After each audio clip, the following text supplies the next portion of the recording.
বাংলাদেশ বৈশ্বিক অর্থনৈতিক সংকটের প্রভাবমুক্ত নয় বলেছেন প্রধানমন্ত্রী। স্বদেশ প্রত্যাবর্তন দিবসে শুভেচ্ছায় সিক্ত শেখ হাসিনা। অর্থনৈতিক দুরবস্থার জন্য বিশ্ব পরিস্থিতিকে দায়ী করা অযৌক্তিক মন্তব্য মঈন খানের। শেখ হাসিনা বিদেশি শক্তিকে পরোয়া করে না বললেন ওবায়দুল কাদের। র্যাবের নিষেধাজ্ঞা প্রত্যাহার করছে না যুক্তরাষ্ট্র। এই ইস্যুতে মার্কিন প্রশাসনের কাজ করার তথ্য সঠিক নয় দাবি স্টেট ডিপার্টমেন্টের। দেখছিলেন বিআরবি কেবলস সংবাদ শিরোনাম। এবারে বিস্তারিত। শত প্রতিকূলতার মধ্যেও মনোবল শক্ত রেখে দেশের অর্থনীতিকে গড়ে তুলতে সম্মিলিত প্রচেষ্টার ওপর গুরুত্বারোপ করলেন প্রধানমন্ত্রী শেখ হাসিনা। বলেন, নিষেধাজ্ঞা পাল্টা নিষেধাজ্ঞা না থাকলে দেশ আরও এগিয়ে যেত। শুক্রবার অর্থনীতি সমিতির সম্মেলনে প্রধানমন্ত্রী এসব কথা বলেন। রকুনুজ্জামানের প্রতিবেদন।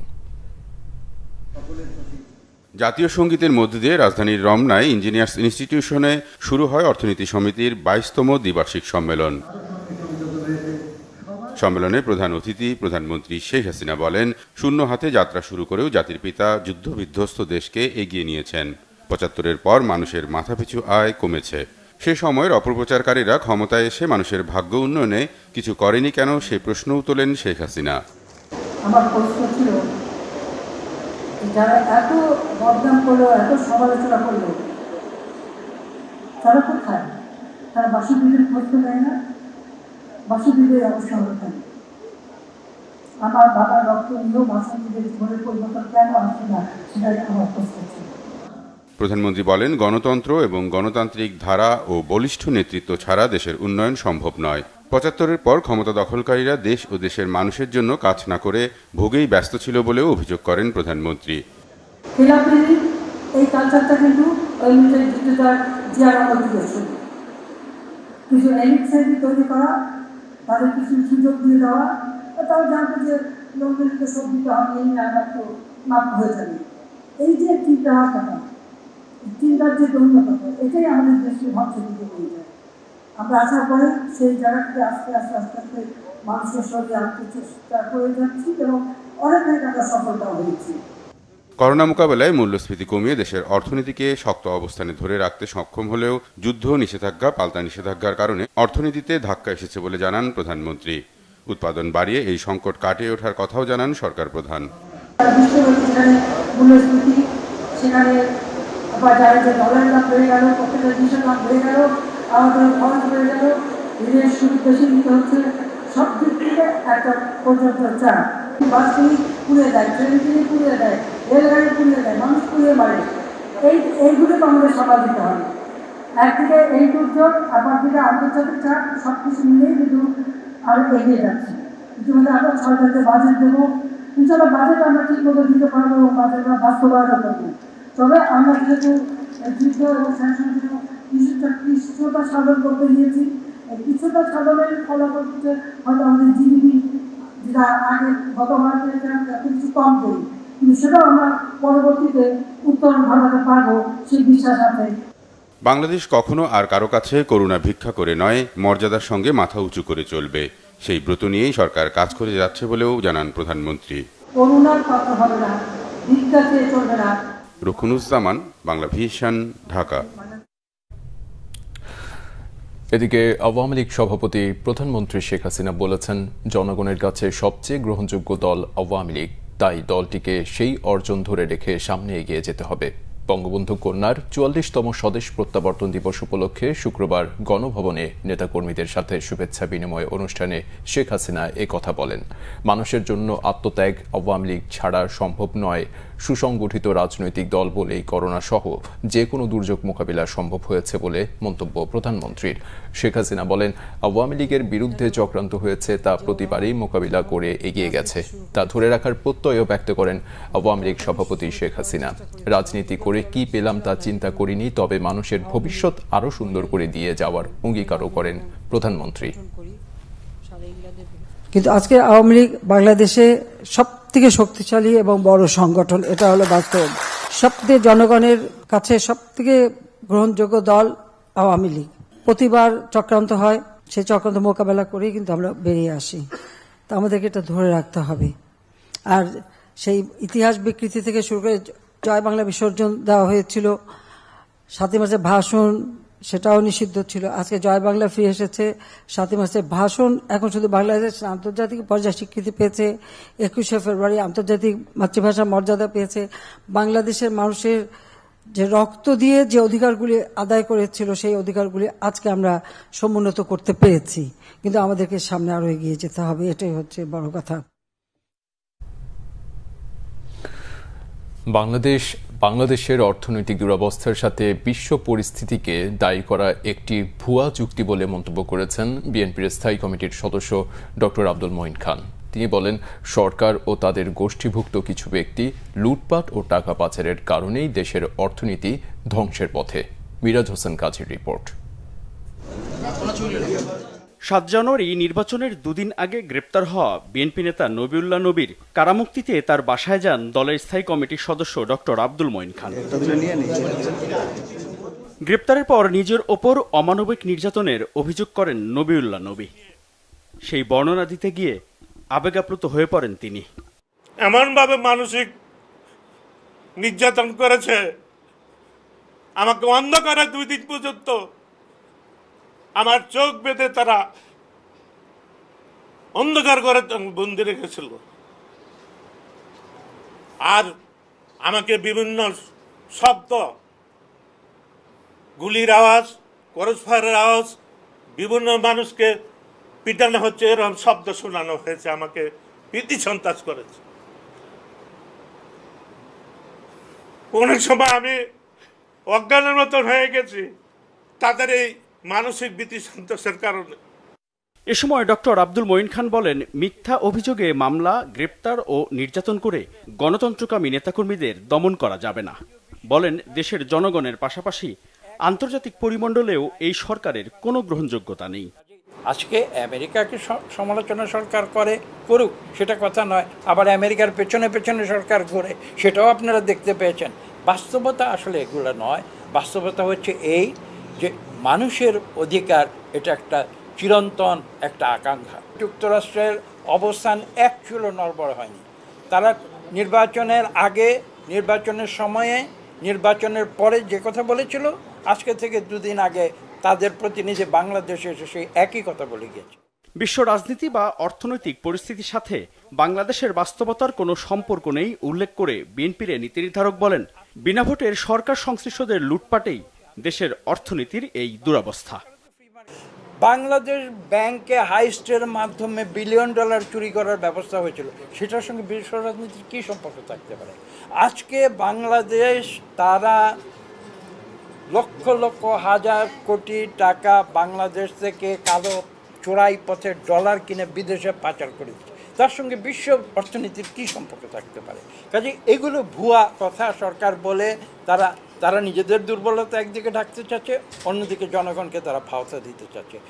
এসব করে তারা শেষ রক্ষা করতে পারবে। এরপর ডক্টর মঈন খান যান ছাত্রদলের সাবেক সভাপতি ও বিএনপির সহ স্বেচ্ছাসেবক বিষয়ক সম্পাদক কারাবন্দী আব্দুল কাদের ভূঁইয়া জুয়েলের মালিবাগের বাসায়।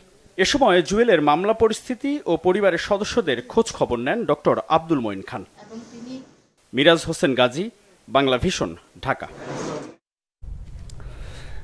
আওয়ামী লীগ সাধারণ সম্পাদক এবং সড়ক পরিবহন ও সেতুমন্ত্রী ওবায়দুল কাদের বলেছেন, মির্জা ফখরুলরা 28 অক্টোবর পালিয়ে গিয়ে এখন আওয়ামী লীগকে আক্রমণ করছেন।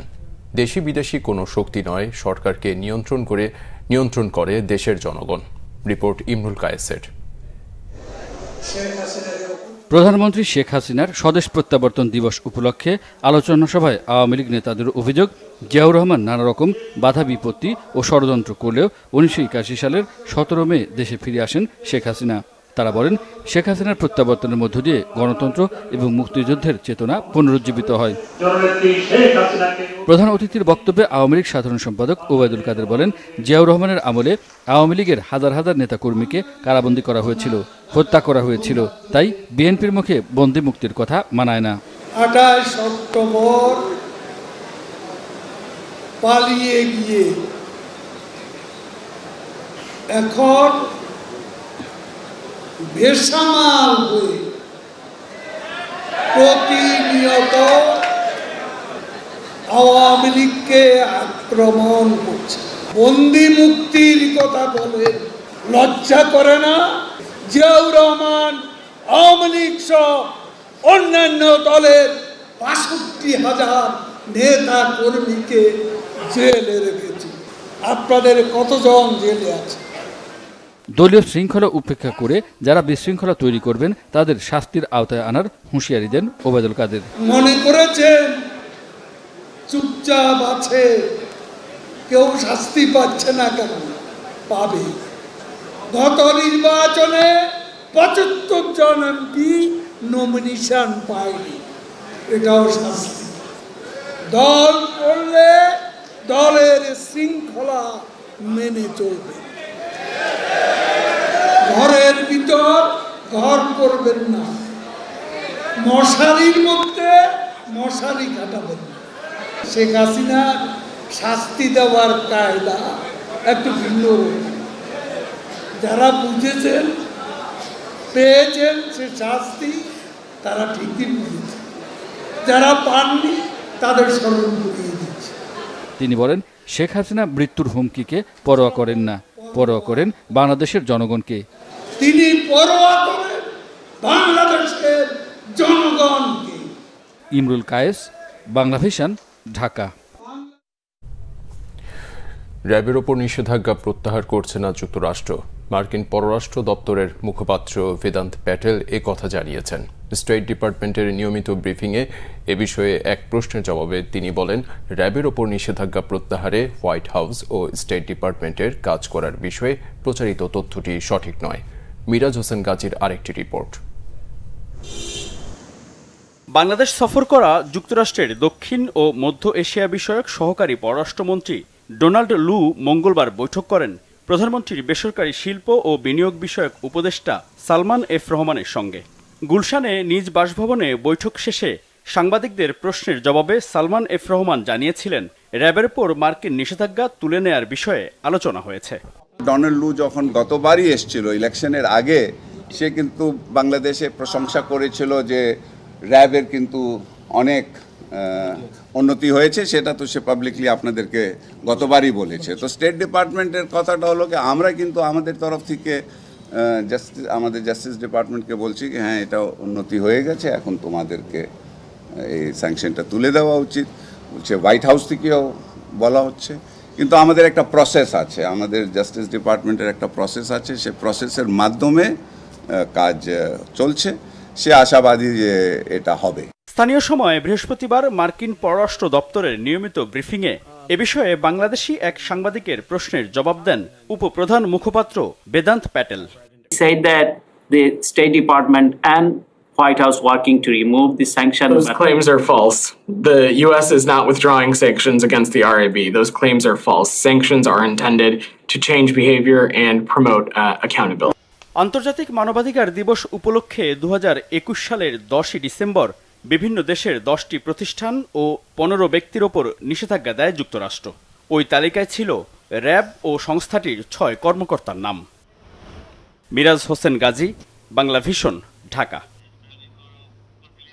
দেশের বিভিন্ন জায়গায় বয়ে যাচ্ছে মৃদু থেকে মাঝারি তাপপ্রবাহ। অনেক জায়গায় তাপমাত্রা 40 ডিগ্রির কাছাকাছি। এই তাপপ্রবাহ অব্যাহত থাকবে। ঢাকা সহ 4 বিভাগে জারি করা হয়েছে 48 ঘন্টার হিট অ্যালার্ট।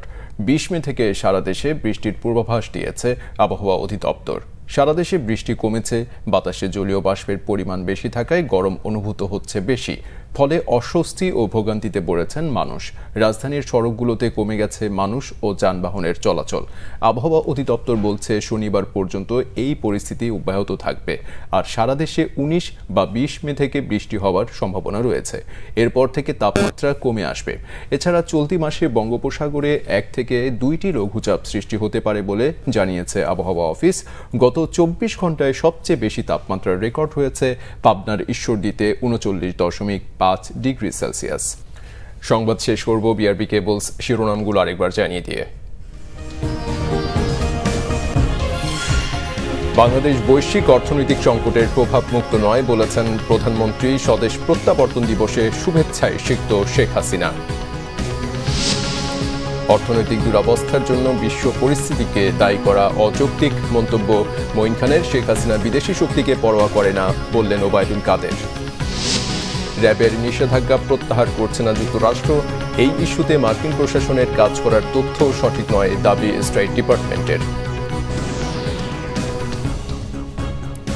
এই ছিল এখনকার মতো। পরে সংবাদ সকাল 7:30টায়। এছাড়া বাংলা ভিশন সংবাদ ও সংবাদ সংশ্লিষ্ট অনুষ্ঠান দেখতে ভিজিট করুন www.bvnews24.com ও facebook.com/banglavisionnews এবং সাবস্ক্রাইব করুন youtube.com/banglavisionnews। এতক্ষণ সাথে থাকায় ধন্যবাদ।